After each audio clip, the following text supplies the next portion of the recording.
Hello class. This video is intended to solve the count digits and the biggest digit problems as stated in class. This is a test class that you can actually use to get started. Here we can see that the method count digits takes in an integer value. In the first example, it takes in 12,345. In the second example, count digits takes in 0. And it looks like it's returning something that is going to be printed out to the screen in each case. Method in the digits class takes in an integer value, and it should return to me the biggest digit of this particular integer number.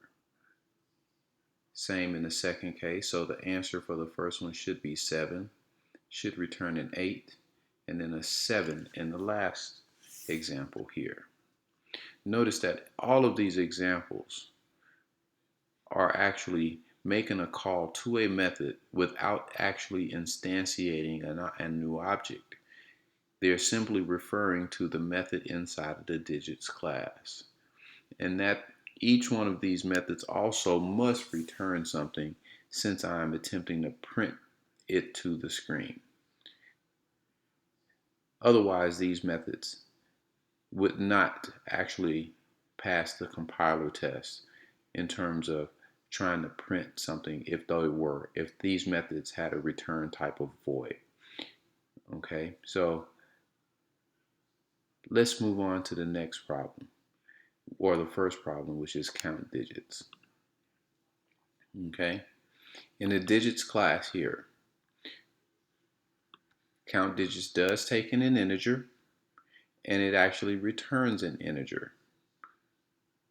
Okay, so the whole process here is trying to get you guys more familiar with the loop constructs. And in both of these examples, I am using a while loop, unlike the for loop in the previous problems that we've solved. Okay, so understanding this problem, I'm going to take this number and I'm going to use the division operator.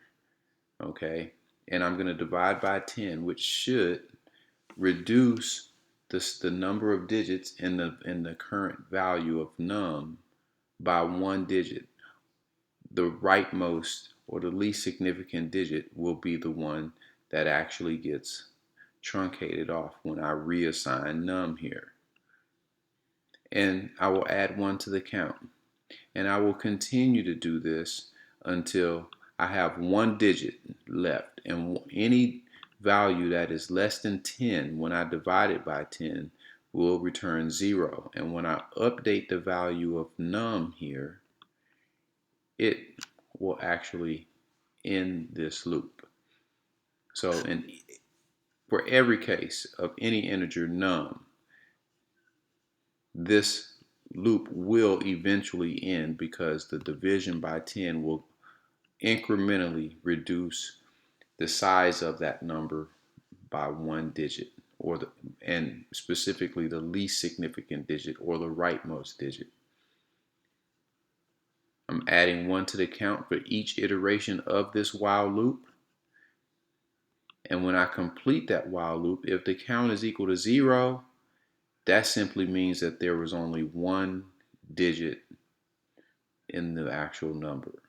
Okay, which means that I iterated once through this loop and I'll return 1. Otherwise, I'll just simply return count. Okay. In the biggest digit method, notice it also takes in an integer named num as a parameter, and it also returns an int value.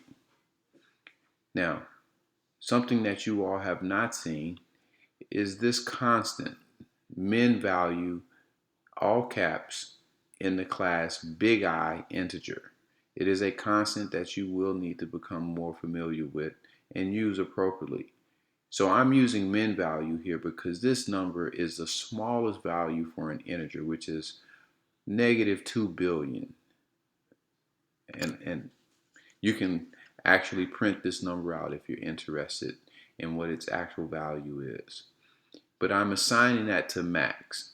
So any digit, once I actually process this, if I can take any digit, even if it's 0, should be larger than the smallest value of what the minimum integer value, which is a negative value. So I assign that to my max. And now I'm going to iterate through this value, through this loop. And for each iteration, I'm not only going to, like in the previous example, I will not only just divide by 10, but I will first capture the rightmost or the least significant digit by using the modulus operation. And I will store that in an integer named digit.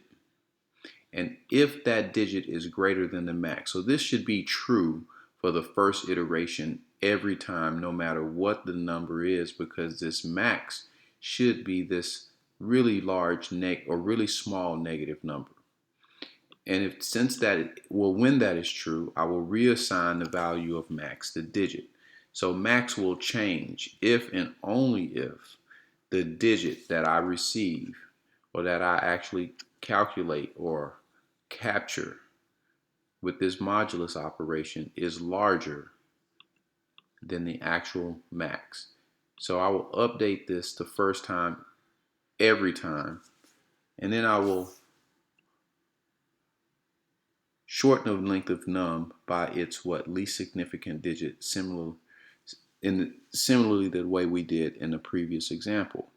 And I will continue to iterate until that value of num becomes 0. Each time through the loop, I'm going to continuously check to see if any digit is bigger than the current maximum. So when this loop completes, the only time that max should have been updated is when an actual digit is larger than the current value of the max, which could change multiple times given the number. And I will simply return the max at the end. And I'm not interested in an account here. Okay, I'm gonna close this. Make sure that you have these in the same project. When you right click on void main and run this, it should give you a nice reliable answer here. Okay, including 1 for when the digit was 0 for countDigits. Okay, give it a try. Let me know if you have any issues with actually executing this test class. Good luck.